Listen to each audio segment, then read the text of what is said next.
Hebrews 2, 10, and 11. We are to be like Christ. Do y'all like my cap? I got it zipped up so y'all don't see none of the red. Well, there's a little red there. I know this triggers some of you beautiful born again TIs. Please forgive me. TIs are targeted individuals, by the way. For it was fitting that he, for whom and by whom all things exist. That's Jesus. He is co-creator with God of all that exists. In bringing many sons to glory, should make the founder of their salvation perfect through suffering. Can you imagine that? Jesus being made perfect through suffering? For he who sanctifies and those who are sanctified all have one source. That is why he is not ashamed to call them brothers. So we are all to suffer because Jeremiah 17:9. The heart is deceitful above all things and desperately wicked. Who can know it? There are a series of studies, and if you've watched my videos, I know you've heard this before, that were done between the 50s and the 70s that showed that if you place people in the right set of circumstances, they will commit any kind of evil, including and not limited to taking an innocent person's life.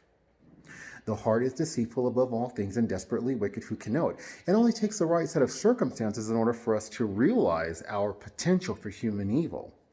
So it's not about what you've done or what you haven't done. It's about what you would do because of your corrupt and deceitful heart, just like mine's. And that's why suffering for righteousness' sake, in the case of us TIs, I just mean we haven't done anything to deserve to be a TI. Okay? But it will purify our hearts so that if we allow God to use it, it will purify our hearts so that no matter what circumstances we are placed in, we will behave in a godly manner. Most Germans went along with the Nazis, right? And they didn't do anything to help save innocent Jews. A few did not. Corrie ten Boom, they were willing to put their life at risk, and some lost their lives. That is what we are to do, rather than take an innocent human life.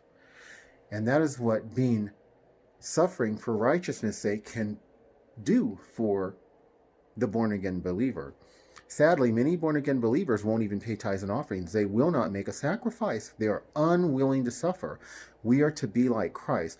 We are to suffer, okay?